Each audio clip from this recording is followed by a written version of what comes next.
कि आप कह रहे हो मैम टेंस तो टाइम है, यानी प्रेजेंट, पास्ट और फ्यूचर, है ना। टाइम तो 3 तरीके का होता है। तो आपका जो वाक्य होता है ना बेटा, इंग्लिश के अंदर अगर मैं बात करूं तो वो वाक्य कुछ ऐसा दिखता है, subject plus verb plus object का। मुझे क्या करना है, इसको चेंज करना है पास्ट बनाने के लिए।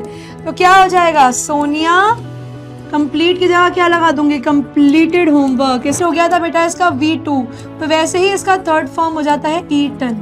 सिमिलरली, हेलो बच्चों, कैसे हैं आप सभी लोग।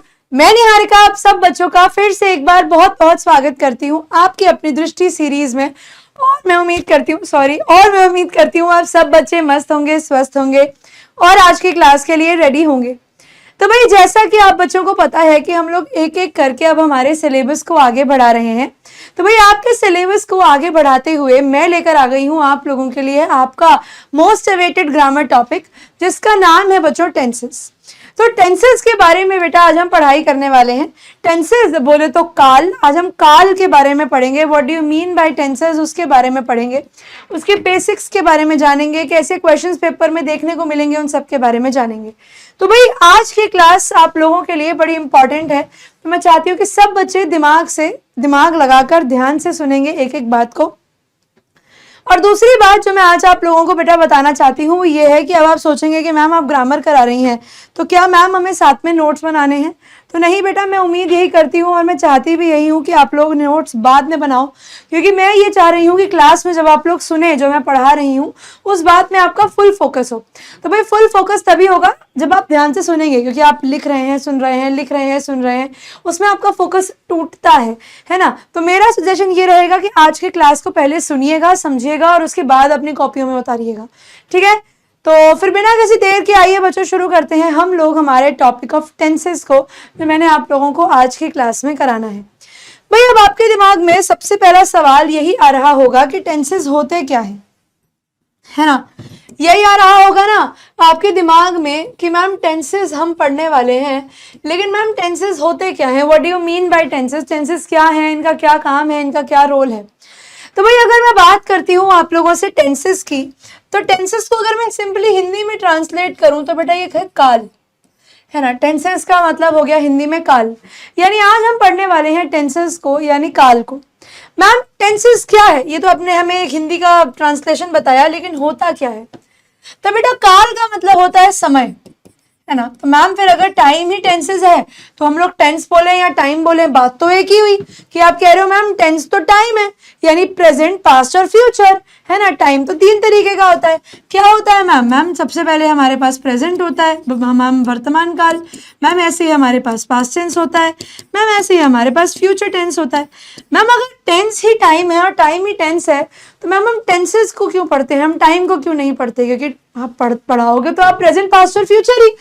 तो मैम टेंसेस और टाइम सेम क्यों नहीं है, तो भाई नहीं, टेंसेस और टाइम सेम नहीं है, क्योंकि टेंसेस जो है ना बेटा वो 2 चीजों का एक मेल है, वो 2 चीजों का एक मिलन है। किस चीज का, एक बेटा टाइम का और दूसरा आपके वर्क का।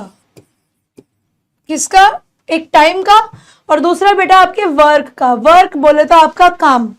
तो काल क्या है, समय और काम, यानी किस समय पर पास्ट, प्रेजेंट और फ्यूचर में आपने क्या काम किया, वो काम कंप्लीट हो गया, वो काम लगातार चल रहा है, वो काम आप रोज करते हो, वो काम आप रोज करते थे, वो काम आप अगले दिन करोगे।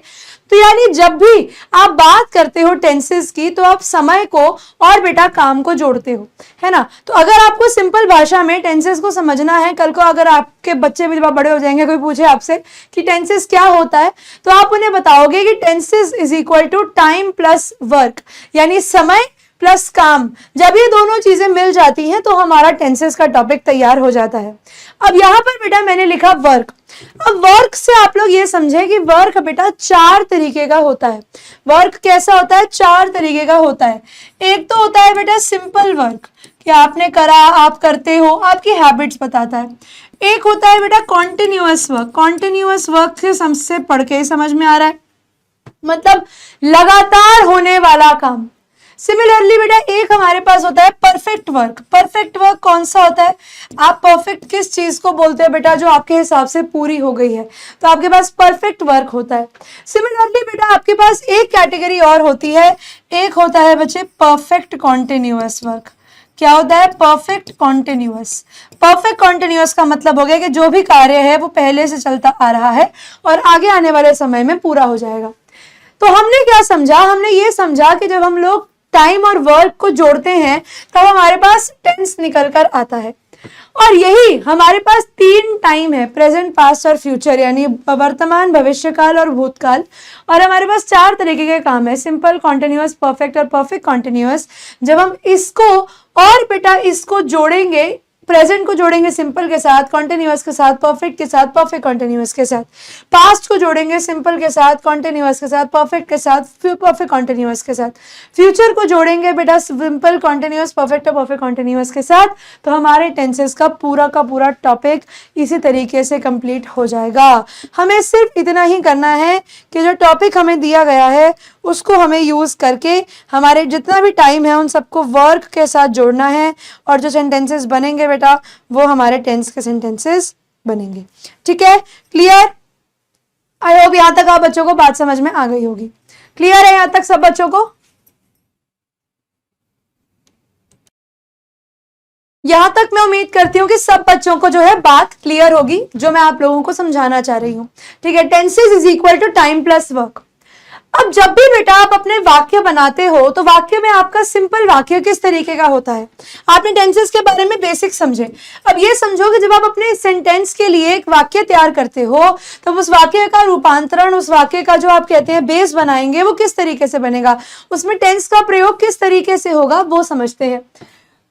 तो जब भी बेटा आप अपने लिए कोई सेंटेंस बनाते हो, क्या बनाते हो? सेंटेंस बनाते हो। सेंटेंस हिंदी में बोलो तो बेटा जब भी आप अपने लिए वाक्य बनाते हो तो आपका जो वाक्य होता है ना बेटा, इंग्लिश के अंदर अगर मैं बात करूं तो वो वाक्य कुछ ऐसा दिखता है, subject plus verb plus object. अब आप कहेंगे मैम ये SVO क्या चीज है?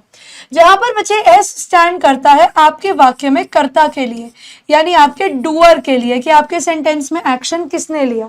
ठीक है, ये V स्टैंड करता है बच्चे आपके वाक्य में क्रिया के लिए, कि आपके वाक्य में क्या क्रिया हुई है ना, यानी एक्शन के लिए, वर्ब के लिए ये लगता है। और O होता है बच्चे आपका कर्म, कि आपके वाक्य में क्या हुआ, यानी आप लोगों का ऑब्जेक्ट। तो आपका एक बेसिक सेंटेंस जो है बेटा वो इस तरीके के जो है बेसिक उससे स्ट्रक्चर से बनता है।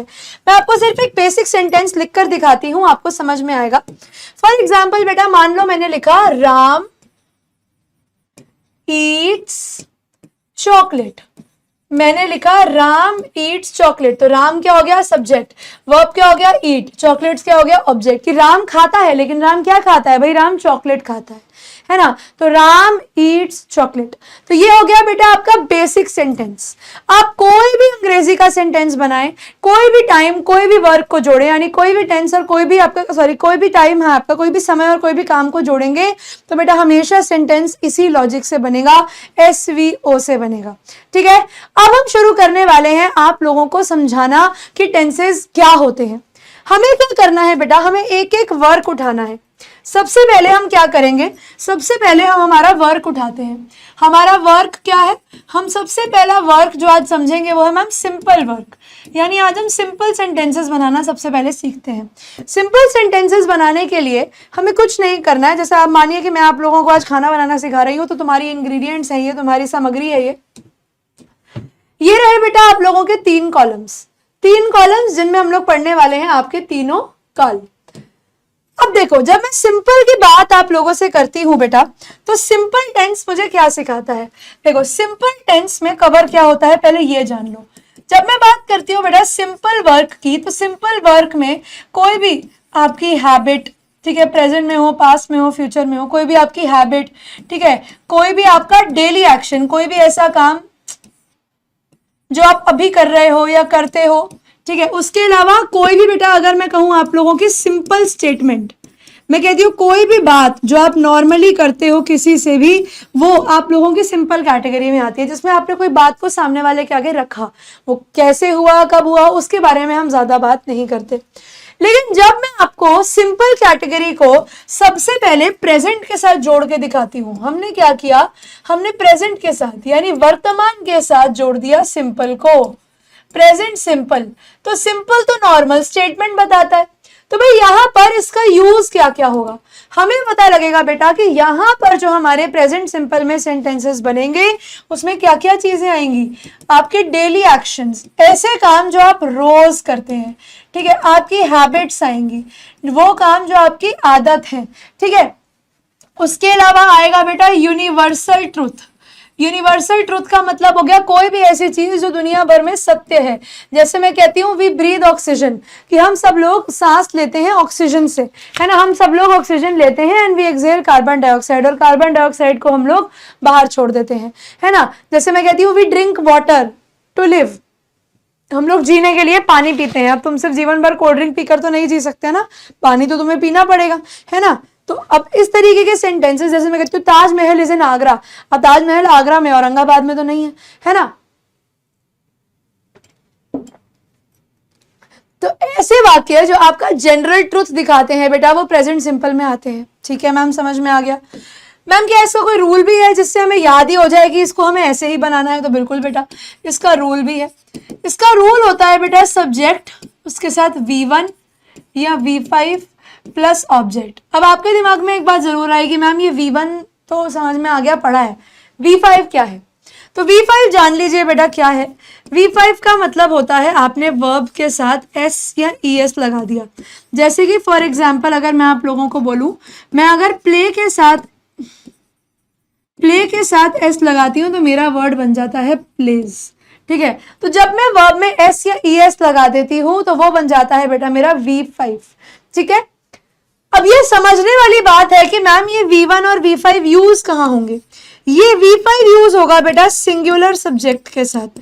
सिंगुलर सब्जेक्ट के साथ किसके साथ? सिंगुलर सब्जेक्ट के साथ। मैम सिंगुलर सब्जेक्ट का क्या अर्थ है? सिंगुलर का मतलब होता है बच्चे एक वचन। तो एक वचन कर्ता जहां पर भी आपको मिलेगा, यानी आपको देखने को मिलेगा ही, शी, इट, या कोई भी नेम अगर आपको देखने को मिले तो उनके साथ आप क्या यूज करेंगे? V5 यूज करेंगे। मैम फिर V1 कहाँ यूज होगा? V1 यूज होता है बेटा प्लूरल सब्जेक्ट के साथ, यानी वी, दे, यू, या कुछ भी और प्लूरल एटसेट्रा, कुछ भी और कोई चीज जो प्लूरल है उनके साथ आप V1 यूज करते हो। आप कहेंगे मैम V1 क्या है? V1 मतलब बस सिंपल वर्ड, प्ले, ईट, डांस, स्लीप, एनीथिंग, है ना। अब मैम इसका एग्जाम्पल भी दो। मैं डेली एक्शन का एग्जाम्पल लेती हूँ। जैसे मैं कहती हूँ रौनक, अब रौनक कितना है? रौनक एक है, तो मैं क्या लगाऊंगी? मैं लगाऊंगी ब्रश के आगे ES, ब्रशेज हिज टीथ। ये क्या हो गया? रौनक ब्रशेज हिज टीथ। रौनक अपने दांत साफ करता है। अब रौनक अपने दांत साफ करता है तो वो ये काम रोज करता है ना, वो ये काम रोज करता है। जैसे मैं कहती हूं Sonia completes homework. Sonia homework complete करती है, तो वो अभी भी होमवर्क कंप्लीट करती है और नॉर्मली भी होमवर्क कंप्लीट करती है ना। तो सोनिया कंप्लीट्स होमवर्क, राइट। अच्छा और समझो, मैं यहां पर दिखाती हूँ और एग्जाम्पल। अब आप समझिए कि यहां पर मैंने आपको बताना है प्लूरल वाला एग्जाम्पल। जैसे मैं कहती हूँ वी डांस डेली, हम भैया रोज नाचते हैं, वी डांस डेली। अब देखो वी है तो उसके साथ मैंने V1 लगाया है। मैं लिखती हूँ दे प्ले क्रिकेट। अब देखो मैंने लगाया है दे, तो उसके साथ मैंने प्ले लगाया, V1 लगाया। तो याद रखना है कि बेटा जो भी आपका सब्जेक्ट होगा उसके अनुसार ही आपका वर्ब लगेगा। यहां पर एक चीज और समझने वाली है बेटा कि इसके हिंदी के सफिक्स क्या होते हैं, ठीक है। ता है, ठीक है, करता है ना, ता है, ती है और ते है, ठीक है। ता है यानी वो करता है, करती है और करते हैं। ये हो गई बेटा प्रेजेंट की खासियत, ठीक है, समझ में आया। सिंपल प्रेजेंट के बाद अगर हम लोग सिंपल को पास्ट से जोड़ें तो क्या होगा? हम लोग अगर सिंपल के हमारे वर्ब को पास्ट से जोड़ें तो क्या मैम कुछ अलग निकल के आएगा? बिल्कुल बेटा कुछ अलग निकल कर आएगा। जब हम पास्ट को सिंपल के साथ जोड़ते हैं तब हमारे पास बेटा कुछ नए तरीके के वाक्य निकल कर आते हैं। काम क्या होगा यहाँ पर? इसका यूज क्या है मैम? मैम यहाँ पर भी डेली एक्शन की बात होगी, डेली एक्शन की बात होगी, लेकिन किसकी? ऑफ पास्ट की। ये काम हम पहले रोज करते थे। यहाँ पर मैम हम लोग बात करेंगे हैबिट्स ऑफ पास्ट की। यहाँ पर हम बात करेंगे पहले हम क्या करते थे, ठीक है। या फिर कोई भी मैम जब हम कोई सिंपल स्टेटमेंट देंगे तो वो हम यहाँ पर यूज करेंगे, समझे? ठीक है मैम, समझ गए। तो मैम इसका रूल भी कुछ अलग होगा, अगर इसके टाइप अलग है बिल्कुल रूल अलग होगा। यहाँ पर बेटा V1 और V5 की जगह पर हम लोग यूज करेंगे V2। अब आपके दिमाग में फिर से सवाल आएगा मैम V2, अब ये V2 क्या है? तो V2 का मतलब होता है बेटा जब आप अपने वर्ब में क्या करते हो, V2 का मतलब होता है कि आपने अपने वर्ब में जब ed लगा दिया तो वो पास्ट का वर्ब बन जाता है। जैसे मैंने वर्ड लिया प्ले, अगर उसमें मैं ed लगा देती हूं तो मेरा वर्ड बन जाता है प्लेड, है ना। तो ये हो गया बेटा मेरा V2। V2 बनाने का एक दूसरा तरीका भी होता है कि इसके अंदर आपका वर्ड ही चेंज हो जाए। जैसे फॉर एग्जाम्पल मैंने वर्ड लिखा ईट, इसका जो V2 होगा वो हो जाएगा एट, ATE। तो V2 बनाने के दो तरीके होते हैं, जो आपको एक तो लर्न करना होता है कि जिसमें आप ed लगा देते हो वर्ड के आगे, और एक होता है बेटा जिसके अंदर आपको वर्ड ही चेंज करना पड़ता है, जैसे कि हमने यहां पर देखा ईट का कर दिया एट। अब मैं यही सेंटेंस जो मैंने प्रेजेंट में लिए हैं, अब मैं इन्हीं सेंटेंसेस को बेटा एक बार पास्ट में ले रही हूँ। मैं यही स्लाइड बच्चे क्या कर रही हूँ मैं आप लोगों को बता देती हूँ। मैं यही स्लाइड आप लोगों के लिए कॉपी कर रही हूँ। अब आप कहेंगे मैम अगर आपने कॉपी करा है और अब मैं यहाँ से स्लाइड से ना कंटेंट मिटाने लग रही हूँ, तब आप कहेंगे मैम क्या हमारे पास पूरा कंटेंट मिट जाएगा? तो नहीं बेटा, आपके पास कंटेंट इस स्लाइड पे रहेगा। मैं सिर्फ इस स्लाइड का कंटेंट मिटा रही हूँ, आपके पास ये कंटेंट भी रहेगा। बट जैसे स्कूल में टीचर करती है, मुझे अभी क्योंकि ये लाइनें चाहिए जो बीच में बनी हुई हैं, तो इसीलिए मुझे ये कंटेंट मैं यहाँ से मिटा रही हूँ। पर ऐसा नहीं है कि ये कंटेंट आपके पास नहीं होगा, मैं आपको दिखाती हूँ। ये देखो तुम्हारे पास ये सेम कंटेंट लिखा हुआ है, मुझे बस खाली स्लाइड चाहिए थी, इसीलिए मैंने हटाया है। अब यहाँ पर V2 में समझने वाली बात ये है, जैसे मैंने मान लो सेंटेंस लिखा था रौनक ब्रशेस हिज टीथ, ये रौनक अपने दांत साफ करता है। अब मुझे जब इसी सेंटेंस को पास्ट में बनाना होगा तो मैं क्या कर दूंगी, मैंने लिखा रौनक ब्रशेस की जगह क्या हो जाएगा, ब्रश्ड हो जाएगा, ब्रश्ड हिज टीथ। तो रौनक ब्रश्ड हिज टीथ, ये बन गया पास्ट कि रौनक ने अपने दांत साफ किए। ठीक है, रौनक ने अपने दांत साफ किए। ठीक है, क्लियर, समझ में आया क्या करा है मैंने? वैसे ही हमने दूसरा सेंटेंस क्या लिया था, सोनिया कंप्लीट्स होमवर्क। तो हमने सेंटेंस लिया था सोनिया कंप्लीट्स होमवर्क। अब मुझे क्या करना है, इसको चेंज करना है पास्ट बनाने के लिए। तो क्या हो जाएगा, सोनिया कंप्लीट की जगह क्या लगा दूंगी, कंप्लीटेड होमवर्क। इसका मतलब है कि सोनिया ने अपना होमवर्क कंप्लीट कर लिया है। वी डांस डेली, अगला सेंटेंस था वी डांस डेली। अगर मैं इसको चेंज करूं तो क्या हो जाएगा, वी डांस्ड डेली, है ना, वी डांस्ड डेली। एक और सेंटेंस जो मुझे आप लोगों को कराना है, जैसे मैं लिखती हूं कि आई ईट मैंगोज, भैया मैं मैंगोज खाता हूं या मैंने मैंगोज खाए। अब अगर मुझे इसको पास्ट में करना है तो मुझे ईट को पूरा चेंज करना पड़ेगा, मुझे करना पड़ेगा एट मैंगोज। अब कई बच्चों के दिमाग में आएगा कि मैम क्या हम ईट का अगर ईटेड कर दें, ईडी लगा दें, तो बेटा ये गलत हो जाएगा, ये आपको नहीं करना है। ठीक है, इसके अंदर आपको ईटेड नहीं करना है, ये गलत हो जाएगा। वैसे ही अगर आपके पास वर्ड है सिंग, आपके पास वर्ड है सिंग, गाना, गाना गाना है ना, तो सिंग का अगर आप सिंग्ड कर देते हैं तो वो गलत हो जाएगा। सही आंसर क्या होता है, सैंग होता है। ठीक है, सिंग का सैंग होता है। वैसे टीच का टॉट होता है, याद रखेंगे। टीच जो है उसका टीच्ड नहीं होता, वर्ड होता है टॉट। समझ में आया, समझ में आया? आप लोगों को आसानी हो जाएगी बेटा चीजों को समझने में, क्योंकि मैंने क्या किया है, प्रेजेंट को अलग कलर में लिखा है, पास्ट को ग्रीन कलर में लिखा है। अब मैं जो अगला कराऊंगी आपको सिंपल फ्यूचर, उसको मैं अलग कलर में लिखने वाली हूँ। ठीक है, अब मैं सिंपल फ्यूचर को लिखूंगी इसमें। अब मैं क्या करूंगी, मैंने मैम सिंपल को अगर मैं फ्यूचर से जोड़ दूं तो मैम फिर किस तरीके के वाक्य बनेंगे?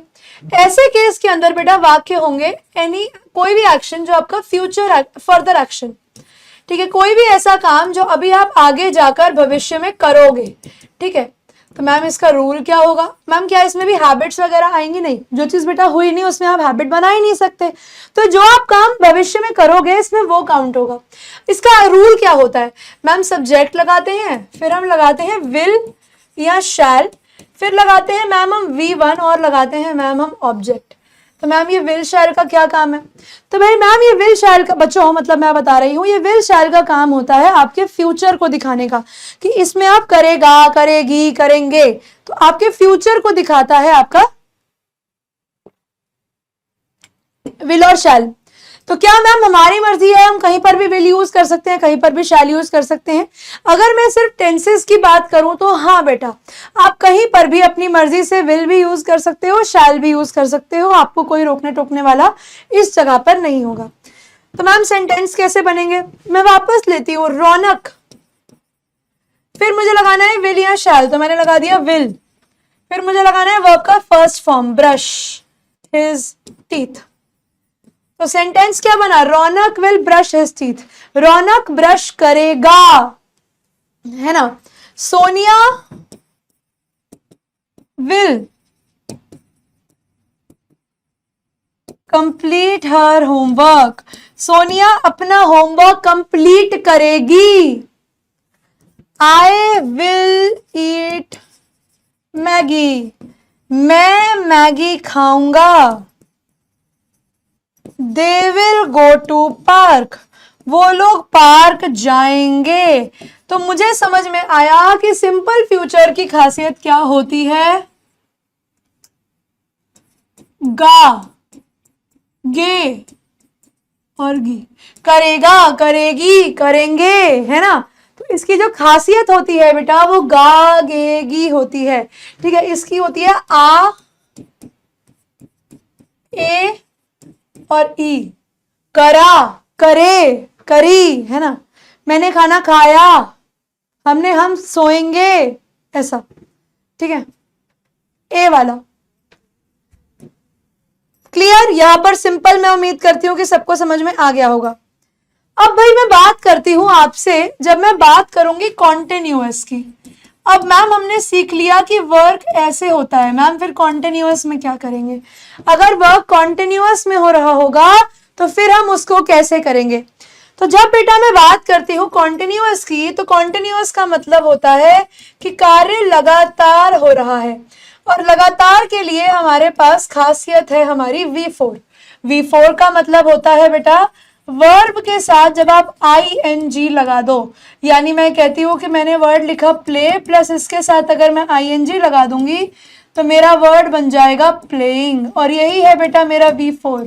मैं प्रेजेंट में जाऊं, मैं पास्ट में जाऊं, मैं फ्यूचर में जाऊं, मुझे ये ing फॉर्म हर जगह पर देखने को मिलेगी, ठीक है। ये कहां कहां पर देखने को मिलेगी बेटा? ये आपको पास्ट में भी देखने को मिलेगी, ये आपको प्रेजेंट में भी देखने को मिलेगी, ये आपको फ्यूचर में भी देखने को मिलेगी।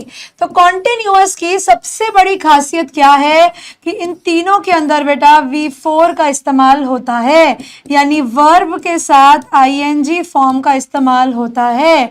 टेंस के अनुसार कि आपके वाक्य में कौन सा टेंस है, प्रेजेंट है, पास्ट है, फ्यूचर है, उसके अनुसार बेटा आप इसमें अलग अलग हेल्पिंग वर्ब्स का प्रयोग करते हो, जो मैं आप लोगों को अब सिखाने वाली हूं। अगर बेटा मैं आप लोगों से बात करती हूं, एक मिनट, अगर मैं आप लोगों से बात करती हूं बेटा प्रेजेंट कॉन्टिन्यूअस की, यानी जब कोई भी कार्य बेटा प्रेजेंट में लगातार चल रहा है, ठीक है, इसका यूज क्या है? वर्तमान में लगातार,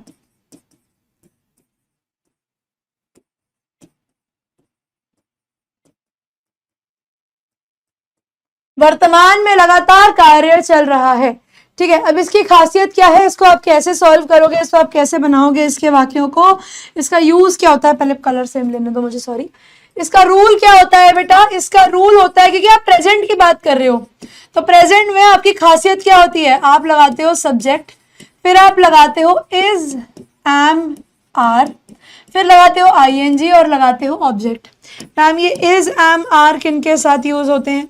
भाई इसको आप यूज कर सकते हो ही के साथ, शी के साथ और इट के साथ, और ये प्रेजेंट की खासियत है बेटा, ये तीनों प्रेजेंट की खासियत है। एम यूज होता है आई के साथ, आर यूज होता है वी के साथ, दे के साथ और यू के साथ। तो मैम वाक्य बनेगा कैसे? तो वाक्य बेटा कुछ ऐसा दिखेगा, मैं ये वाला लाइट ब्लू कलर ले रही हूं। तो वाक्य बनेगा बेटा कुछ ऐसे, जैसे मैं कहती हूं वी के साथ क्या लगेगा? Are playing chess. मैंने लिखा वी आर प्लेइंग चेस, इसका मतलब है हम चेस खेल रहे हैं। तो इसकी खासियत क्या होती है बेटा? रहा, रहे या रही प्लस है ना। तो वी आर प्लेइंग चेस, हम चेस खेल रहे हैं, यानी अभी खेल रहे हैं। ठीक है। आई एम टीचिंग, मैं पढ़ा रही हूं मतलब ये काम मैं अभी कर रही हूं, है ना। उसके बाद और क्या? ही इज प्लेइंग, वह खेल रहा है, यानी वो इस समय खेल रहा है। पूरी टेंस में बेटा अगर सबसे आसान कोई चीज है तो वो प्रेजेंट, वो सारी कॉन्टिन्यूअस की कैटेगरीज हैं जिसमें प्रेजेंट, पास्ट और फ्यूचर आप लोगों को आता है। ठीक है। प्रेजेंट कॉन्टिन्यूअस के साथ साथ बेटा अगली कैटेगरी जो आप लोगों की समझने वाली है उसका नाम है बच्चों पास्ट कॉन्टिन्यूअस। पास्ट कॉन्टिन्यूअस का मतलब भी हो गया बेटा, इसका यूज क्या हो गया? कोई भी कार्य जो भूतकाल में लगातार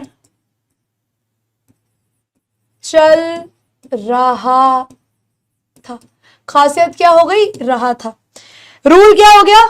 रूल बहुत आसान है बेटा, सब्जेक्ट लगाते हो। अब पास्ट को दिखाने के लिए आप वॉज या वर का प्रयोग करते हो, फिर आप V4 लगाते हो और ऑब्जेक्ट लगाते हो। सेम सवाल मैम, वॉज कहां पर यूज होगा और वर कहां पर यूज होगा? तो वॉज यूज होगा बेटा जहां पर इज यूज हो रहा था, जैसे ही के साथ, शी के साथ, इट के साथ और आई के साथ भी। वर यूज होगा वी के साथ, दे के साथ और यू के साथ। अब इसके सेंटेंसेस देखिएगा, मैं सेम सेंटेंसेस लेती हूं। We were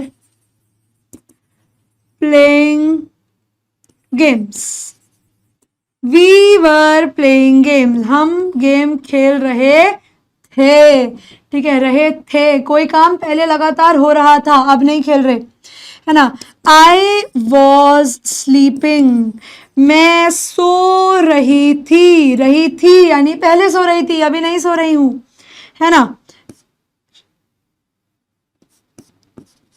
they were talking, वो लोग बात कर रहे थे। तो इसकी खासियत क्या हो गई? आप लोग लिख सकते हो वापस से, रहा, रही, रहे प्लस खासियत क्या है? थे। इंपॉर्टेंट क्या है? थे, कि ये काम पहले कर रहे थे, ये काम पहले हो रहा था। ठीक है, समझ में आया? अब तीसरी चीज क्या है भाई? तीसरी चीज है बेटा आप लोगों का फ्यूचर कॉन्टिन्यूअस। क्या है? Future continuous. फ्यूचर कॉन्टिन्यूअस में क्या वाक्य आते हैं बेटा? फ्यूचर कॉन्टिन्यूअस कहता है कि कोई भी कार्य, ठीक है, कोई भी कार्य जो भविष्य में, जो क्या होगा बेटा? जो भविष्य में लगातार चलेगा। ठीक है, जो कोई भी कार्य जो भविष्य में लगातार चलेगा वो आपका भविष्य काल का यानी फ्यूचर कॉन्टिन्यूअस का वाक्य हो गया। मैम इसकी क्या खासियत होगी? तो भाई इसका रूल क्या होगा? इसका रूल होगा सब्जेक्ट, फिर भविष्य दिखाने के लिए आप विल या शैल का प्रयोग करोगे। ठीक है, फिर आप लगाओगे बेटा बी प्लस V4, ये कॉन्टिन्यूअस दिखाने के लिए V4 प्लस ऑब्जेक्ट। तो ये आप लोगों का रूल जो है बेटा होने वाला है। अब आप कहेंगे मैम एग्जाम्पल, जैसे मैं कहती हूं वी विल बी, जैसे मैंने बोला वी विल बी, प्ले का कर दूंगी प्लेइंग गेम्स। हम गेम्स खेल रहे होंगे, यानी भविष्य में ये काम लगातार हो रहा होगा। We will be playing games, ये काम भविष्य में लगातार हो रहा होगा। I will be cooking food, मैं खाना बना रही होंगी, ये काम भविष्य में कुकिंग फूड सॉरी ये काम भविष्य में हो रहा होगा। ठीक है, कोई भी काम जो भविष्य में हो रहा होगा उसके लिए बेटा आप क्या यूज करते हो, उसके लिए आप यूज करते हो फ्यूचर परफेक्ट टेंस। समझ में आया? यहाँ तक एक बार सब बच्चे मुझे बता दो कि क्या आप सब बच्चों को बात यहाँ तक क्लियर है? इधर तक किसी को कोई डाउट तो नहीं है? समझ आया? I will be cooking food, मैं कहती हूं mother will be baking a cake, mummy जो है वो एक केक बना रही होंगी। तो खासियत क्या हो गई? रहा, रही और रहे के साथ गा गे गी, है ना? रहा रहे रही के साथ गागेगी, है ना? रहा रहेगा, हो रही रहेगी, रहेंगे, है ना? बना रहे होंगे, तो गे तो लगेगा ही और रहे भी होगा। तो यानी आप लोगों की जो खासियत होगी बेटा फ्यूचर कॉन्टिन्यूअस की वो ये होगी। ठीक है, समझ में आया? यहाँ तक मैं उम्मीद कर रही हूँ कि आप सब बच्चों को कंटिन्यूअस जो टेंस है वो भी समझ में आ गया होगा, कंटिन्यूअस वर्क सॉरी। तीसरा वर्क आता है बेटा आप लोगों के पास परफेक्ट। तीसरा वर्क आता है परफेक्ट। अब कोई भी चीज बेटा आप परफेक्ट कब बोलते हो? जब आपको पता है कि वो कंप्लीट हो गई है। अब आप एक कच्चे से केक को तो परफेक्ट नहीं बोल सकते, आप एक आटे के पेड़े को तो परफेक्ट नहीं बोल सकते जब तक वो रोटी बन के आपके सामने नहीं आएगा। आप सिर्फ आटे के पेड़े को देखकर उसको परफेक्ट का नाम नहीं दे सकते, है ना? तो यहां पर भी बेटा बिल्कुल सेम चीज है कि जब भी कोई एक्शन आप लोगों का कंप्लीट हो जाता है, जब भी मैं कहती हूं कि मैम यहां पर ये एक्शन कंप्लीट होगा, तो वहां पर मैम मैं कहूंगी या बच्चों मैं कहूंगी कि हमने परफेक्ट का यूज किया है। परफेक्ट की सबसे बड़ी खासियत होती है वर्ब का थर्ड फॉर्म। कई बारी वर्ब का थर्ड फॉर्म जो है बेटा वो ईडी वाला ही बनता है, वर्ब प्लस ईडी, है ना? कभी कभी पर आपको वर्ब प्लस ईडी, जैसे प्ले का प्लेड प्लेड ही होता है, और कभी कभी बेटा आपको अनदर वर्ड भी देखने को मिलता है वर्ब के थर्ड फॉर्म में।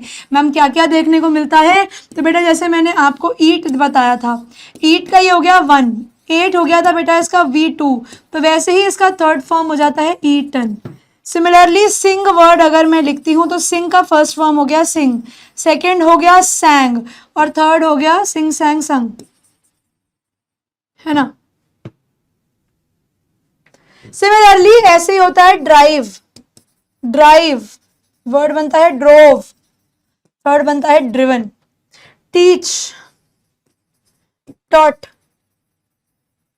और टॉट। कई वर्ड ऐसे भी होते हैं जिनका सेकंड और थर्ड फॉर्म सेम होता है। अब हमें क्या करना है? अब हमें परफेक्ट को जोड़ना है पास्ट के साथ, प्रेजेंट के साथ और फ्यूचर के साथ। यानी पास्ट में पूरा होने वाला एक्शन, ठीक है, फिर आप लोगों का प्रेजेंट में पूरा होने वाला एक्शन और फ्यूचर में कंप्लीट होने वाला एक्शन। अब हम इन तीनों एक्शंस के बारे में बात करने वाले हैं। ठीक है, अब देखते हैं कि ये तीनों एक्शंस हमें क्या सिखाते हैं। सबसे पहले बेटा मैं आप लोगों को सिखाने वाली हूं, जब मैं प्रेजेंट के साथ अगर परफेक्ट को जोड़ दूं तो इसका यूज क्या हो गया? इसका यूज क्या हो गया? Complete action in present.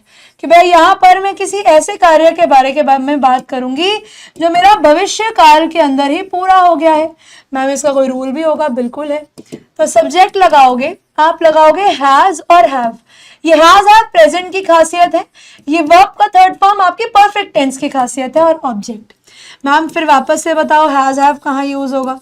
तो हैज यूज होगा बेटा वापस से ही के साथ, शी के साथ, इट के साथ, दे के साथ। हैव यूज होगा आप लोगों का वी के साथ, दे के साथ, यू के साथ और इनफैक्ट आई के साथ भी। आई के साथ भी हैव लगता है। फॉर एग्जाम्पल मैं कहती हूँ आई हैव ईटन ब्रेकफास्ट। मैंने बोला आई हैव ईटन ब्रेकफास्ट, इसका मतलब है कि मैं नाश्ता कर चुकी हूं या चुका हूं या चुके हैं। ठीक है, I have eaten breakfast. They have driven a car, वह लोग गाड़ी चला चुके हैं, they have driven a car.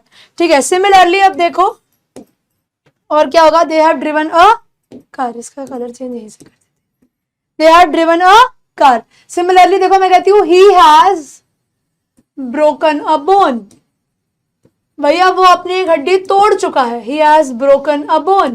तो जब भी आप कहते हो कि कोई भी कार्य पूरा हो चुका है तो वहां पर आप कहते हो कि वहां पर प्रेजेंट परफेक्ट का इस्तेमाल हुआ है। तो इसका अगर मैं हिंदी का आप लोगों को बताती हूं तो वो है बेटा चुका है, चुकी है और चुके हैं। ठीक है, क्लियर? ये है बेटा इन तीनों की खासियत, तो चुका है, चुकी है और चुके हैं। समझ में आया? यहां तक मैं उम्मीद कर रही हूँ कि आप सब बच्चों को जो है बात क्लियर हो गई होगी। मैम ठीक है, समझ में आ गया। तो क्या मैम ये पास्ट में भी लगता है? तो बिल्कुल भाई, ये पास्ट परफेक्ट भी होता है हमारे पास बच्चों पास्ट परफेक्ट भी होता है। तो मैम पास्ट परफेक्ट में क्या लगता है? तो जब बेटा मैं बात करती हूँ पास्ट परफेक्ट की तो वहां पर यूज होता है बच्चे कोई भी एक्शन जो कंप्लीट हो चुका है, एक्शन कंप्लीटेड इन पास्ट, कोई भी कार्य जो पहले ही पूरा हो चुका था, कोई भी कार्य जो पहले पूरा हो चुका था। तो मैम इसका रूल क्या होगा?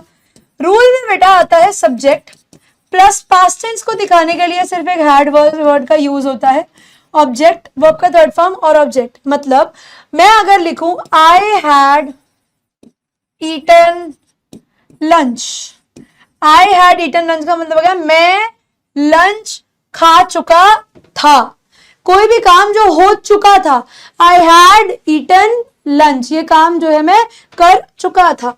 ठीक है, सिमिलरली अगर मैं दूसरा केस देखूं, दे हैड सबमिटेड गिवन, चलो गिवन द रिपोर्ट, वह लोग रिपोर्ट दे चुके थे, कोई काम जो हो चुका था, इट इज डन। ठीक है, मैं कहती हूं और इसमें कुछ चेंज करने का नहीं होता, he had brought a box, वह बॉक्स ला चुका था। तो जब भी मैं कहती हूं बेटा कोई भी कार्य जो मेरा कंप्लीट हो चुका था, मैं अलग से यहां पर लिख देती हूं क्योंकि वहां पर जगह नहीं है। जब भी मैं कह दूं बेटा चुका था, चुकी थी और चुके थे, तो वहां पर मैं कहती हूं बेटा कि मेरा पास्ट परफेक्ट यूज हुआ है। ठीक है, सिमिलरली पास्ट परफेक्ट से मिलता जुलता या उसके ही आगे वाला जो एक टेंस हमारे पास आता है उसका नाम है बच्चे फ्यूचर परफेक्ट टेंस। क्या आता है? फ्यूचर परफेक्ट टेंस आता है। तो मैम फ्यूचर परफेक्ट टेंस में क्या होता होगा? भाई अभी तो मैं परफेक्ट टेंस करते समझ में आ ही गया है कि कोई भी एक्शन जो कंप्लीट होगा बेटा फ्यूचर में, ठीक है, कोई भी एक्शन जो कंप्लीट होगा कब? जो कोई भी एक्शन कंप्लीट होगा फ्यूचर में, वो आपका फ्यूचर परफेक्ट टेंस हो जाएगा। तो मैम इसका रूल क्या होगा? रूल बेटा वही है, सिंपल, सब्जेक्ट प्लस विल शैल, क्योंकि फ्यूचर तो इसी से पता लगेगा। फिर मैम हैव लगाएंगे क्योंकि हैव से हमें पता लगेगा कि भाई फ्यूचर की बात हो रही है। वर्ब का थर्ड फॉर्म लगाएंगे परफेक्ट के लिए, जैसे कि, और इसमें टाइम बताते हो आप, इसमें टाइम जरूर देते हो। जैसे मैं कहती हूं I will have completed my studies by 2020, तो मैं 2020 तक मैं अपनी स्टडीज जो है वो कंप्लीट कर चुका होऊंगा, कि ये काम तब तक पूरा हो चुका होगा। ठीक है, जैसे मैं कहती हूं दे शैल मूव, नहीं, they shall have moved here, they shall have moved here by tomorrow, कल तक वो लोग यहां पर आ चुके होंगे। तो मुझे समझ में आया कि फ्यूचर परफेक्ट की खासियत होता है चुका होगा, ठीक है, चुके होंगे और चुकी होगी। ठीक है, क्लियर? आई होप यहां तक आप सब बच्चों को बात समझ में आ गई होगी। अगला कॉन्सेप्ट आप लोगों का सिर्फ आखिरी के 5 या 7 मिनट लेगा और उसके बाद हमारा टॉपिक डन है। आखिरी टॉपिक बच्चे जो मैं आप लोगों को आज के क्लास का कराने वाली हूं उसका नाम है परफेक्ट कॉन्टिन्यूअस। ठीक है, ये आखिरी टॉपिक है, इसके बाद क्लास खत्म है बच्चों। ये है परफेक्ट कॉन्टिन्यूअस। तो मैम परफेक्ट कॉन्टिन्यूअस का मतलब क्या होता है? परफेक्ट कॉन्टिन्यूअस का मतलब होता है बेटा कि कोई भी एक्शन जो लगातार भी चलेगा प्लस जो कंप्लीट भी हो जाएगा, ऐसे वाक्यों को बेटा हम लोग काउंट करते हैं परफेक्ट कॉन्टिन्यूअस कैटेगरी या परफेक्ट कॉन्टिन्यूअस टेंस में। अब परफेक्ट कॉन्टिन्यूअस को सबसे पहले अगर मैं प्रेजेंट के साथ जोड़ दूं, मैं कहती हूं सबसे पहले मैं आप लोगों को प्रेजेंट परफेक्ट कॉन्टिन्यूअस समझाती हूं। तो प्रेजेंट परफेक्ट कॉन्टिन्यूअस में क्या होता है बेटा? प्रेजेंट परफेक्ट कॉन्टिन्यूअस में आपके पास कोई भी एक्शन जो स्टार्ट होता है प्रेजेंट में, ठीक है, स्टार्ट इन प्रेजेंट, ठीक है, और कंटिन्यू इन प्रेजेंट, चल भी प्रेजेंट में रहा है, ठीक है, और इसका कोई इफेक्ट भी आपको देखने को मिलेगा। रूल क्या होता है भाई? रूल होता है बच्चे, आप लगाते हो सब्जेक्ट, सॉरी, फिर आप लगाते हो हैज या हैव, फिर भैया मैं लगाऊंगी बीन क्योंकि मैं हैज और हैव को वर्ब के फोर्थ फॉर्म से जोड़ रही हूं, प्लस फॉर या सिंस और मेरा ऑब्जेक्ट। अब जैसे मैं आप लोगों को एक एग्जांपल देती हूं, यहां पर मैं कहती हूं she has been studying since 2 PM।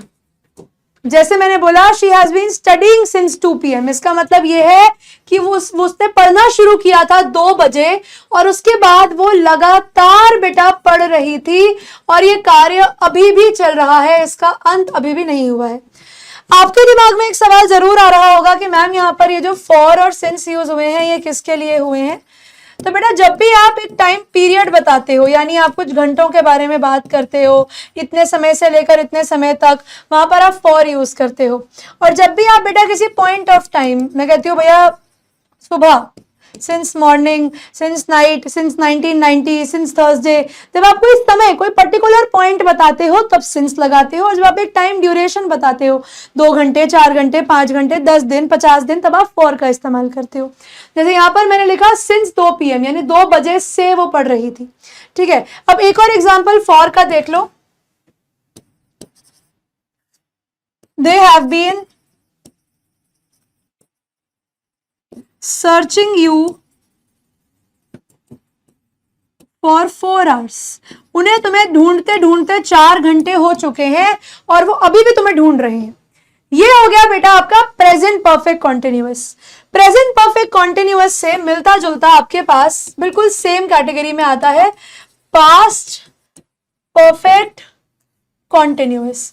Past perfect continuous सिखाता है बेटा आपको कोई भी एक्शन जो स्टार्ट हुआ इन पास्ट, ठीक है, कोई भी एक्शन जो स्टार्ट हुआ in past, continued in past, past में ही लगातार चलता है, और ended in past, most probably past में ही वो कार्य जो है वो पूरा हो गया होगा। रूल इसका बिल्कुल सेम है, बस हैड लग जाता है, subject plus had plus been plus verb का फोर्थ फॉर्म प्लस सिंस या फॉर और आपका ऑब्जेक्ट। एग्जाम्पल देखिए इसका, ठीक है, बस इसका एग्जाम्पल देखते हैं और उसके बाद एक 2-4 मिनट का कॉन्सेप्ट और रह जाएगा। फॉर एग्जाम्पल मैं कहती हूं he had been working in the office before mister Das came in 1993। मैंने लिखा he had been working in the office before mister Das came in 1993। तो पहली बात तो मुझे पता लग रहा है 1993 में मिस्टर दास आए थे, ये मुझे क्लियर दिख रहा है, ये पास्ट है। अब भाई वो मिस्टर दास के आने से पहले से यहाँ पर काम कर रहा है, यानी ये पास्ट का भी पास्ट एक्शन हो रहा है ना। कोई भी काम जो पहले शुरू हुआ पास्ट में लगातार चला और पास्ट में ही हो गया। He had been working in the office before Mr. Das came in 1993। तो मतलब वो ऑफिस में काम कर रहे थे। जब मिस्टर दास 1993 में आए उससे पहले ये जो ही है हमारे, हम जिसके बारे में भी बात कर रहे हैं, वो यहाँ पर काम कर रहे थे। तो कोई भी ऐसा कार्य बेटा जो पहले के भी पहले शुरू हुआ, पास्ट ऑफ द पास्ट के बारे में बात करता है, वहां पर बेटा आप लोग क्या यूज करते हो, वहां पर आप लोग यूज करते हो पास्ट परफेक्ट कॉन्टिन्यूअस। इसी के साथ आ जाते हैं आखिरी टॉपिक ऑफ द डे के ऊपर, जिसका नाम है बच्चे फ्यूचर परफेक्ट कॉन्टिन्यूअस। कोई भी ऐसा कार्य जो भविष्य में चलेगा और भविष्य में ही खत्म हो जाएगा, है ना। स्टार्ट इन फ्यूचर, भैया फ्यूचर की बात है तो आगे शुरू होगा, क्या हो गया, start in future, continue in future, future में ही चलेगा, और एंड भी बेटा फ्यूचर में ही हो जाएगा। तो मैम इसका रूल क्या होगा, इसका रूल होगा बच्चे सब्जेक्ट प्लस विल या shall plus have been plus V4 plus for और ऑब्जेक्ट। इसमें सिंस नहीं लगता क्योंकि सिंस पहले को बताता है, इसलिए सिंस नहीं लगाएंगे। जैसे मैं कहती हूं I will have been working for Mr. Kumar for 10 days on 20 जुलाई। मतलब 20 जुलाई को आते आते मुझे मिस्टर कुमार के लिए काम करते हुए 10 दिन हो जाएंगे। यानी कोई भी ऐसा कार्य बेटा जो भविष्य में चलेगा लगातार और भविष्य की किसी डेट तक पहुंचेगा। I will have been working for Mr. Kumar for 10 days on 20 जुलाई, यानी भविष्य में मैं मिस्टर दास के लिए काम कर रहा होऊंगा और मुझे 20 जुलाई को उनके लिए काम करते करते 10 दिन हो जाएंगे। तो कोई भी ऐसा कार्य जो भविष्य में शुरू होगा, भविष्य में शुरू होगा, भविष्य में चलेगा और भविष्य में ही खत्म हो जाएगा, ऐसे वाक्य जो है बेटा वो फ्यूचर परफेक्ट कॉन्टिन्यूअस के कैटेगरी में आते हैं। यहाँ पर आकर बच्चों आप लोगों का टॉपिक ऑफ टेंसेस समाप्त हो जाता है। आप लोगों के लिए कुछ क्वेश्चन प्रैक्टिस मैंने यहाँ पर छोड़ा है, जिसको आप लोग करके रखिएगा, क्योंकि अगली क्लास की स्टार्टिंग में सबसे पहले मैं आप लोगों से जो टेंसेस के कराए हुए क्वेश्चन प्रैक्टिस है वो डिस्कस करूंगी, और उसके बाद बेटा फिर हम लोग हमारा अगला कॉन्सेप्ट स्टार्ट करेंगे। ठीक है, इसी के साथ आप बच्चों की आज की क्लास बच्चों यहीं पर समाप्त हो जाती है। Thank you so much for being a part of today's class. मैं निहारिका आप लोगों को मिलूंगी अगली क्लास में। तब तक के लिए बच्चों पढ़ते रहिए, आगे बढ़ते रहिए। Good bye everyone, take care.